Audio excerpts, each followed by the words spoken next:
Price எல்லார் கர்த்தருக்கு ஸ்தோத்திரம். இன்று கர்த்தர் நம்மோடு பேச விரும்புகிற வார்த்தை, உன் ஆயுசின் வருஷங்கள் விருத்தியாகும்.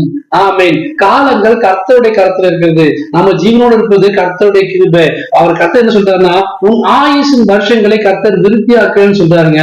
எப்படின்னா, கர்த்தருக்கு பயப்படுறது ஆயுசு நாட்களை பெருக பண்ணும். பூமியில அது மட்டும் வசனம் சொல்லுன்னா, நீ பூமியில உன் வாழ்நாள் நீடித்திருக்கும்படிக்கு உன் தாயின் தந்தையும் கனம் பண்ணுவாயாக. உன் கர்த்தருக்கு பயந்து அவரோட பிள்ளைகளா மாறும்போது, உன் தாயின் தந்தையும் கனம் பண்ணும்போது, கர்த்தருக்கு பயப்படுற பயம் எந்திரித்து இருக்கும்போது நம்முடைய ஆயுசின் வருஷங்கள் விருத்தியாகும். பூமியில வாழ்க்கை நாட்களை கர்த்தர் நீடித்து கொடுப்பாரு. அது மட்டும் இல்லாம வேதத்துல பாத்தீங்கன்னா, எசேக்கியா ராஜாவை குறித்து பேசும்போது கர்த்தர் சொல்றாரு, தீர்க்க தரிசனமா, உன்னுடைய வருஷங்கள் காலங்கள் முடிந்து விட்டது, நீ மரித்து போறேன்னு சொல்றாரு. ஆனா அந்த ராஜா என்ன பண்றாரு, கர்த்தரை நோக்கி ஜெபம் பண்ணும்போது, கண்ணீரோடு ஜெபம் பண்ணும்போது கர்த்தர் உடனே 15 வருஷத்தை கூட்டி கொடுத்தாருங்க. அதே போலதாங்க இன்றைக்கு கர்த்தர் உங்களோடு பேசிக் கொண்டிருக்காருங்க.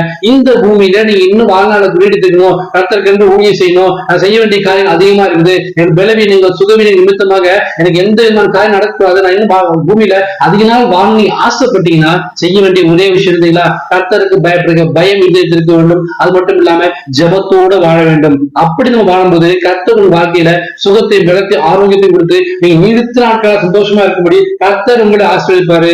இதனால கர்த்தர் இன்னைக்கு உங்களை பேசக்கூடிய வார்த்தை என்னன்னா, நீதிமொழிகள் 9ஆம் அதிகாரம் 11ஆம் வசனம், என்னாலே உன் நாட்கள் பெருகும், உன் ஆயுசின் வருஷங்கள் அது விருத்தியாகும். நம்ம நினைச்சிட்டு இருக்கோம், நம்ம நல்லா சாப்பிடணும், ஆரோக்கியமா இருக்கும், உடனே எந்த வியாதியும் இல்ல, எனக்கு எந்த கேள்வி எந்த பயனும் வராது. ஆனா ஜீவன் கர்த்தருடைய கருத்து இருக்கிறது.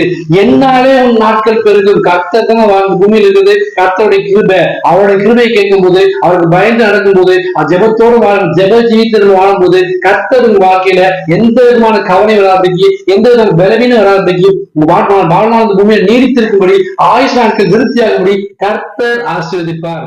ஆமென். God bless you.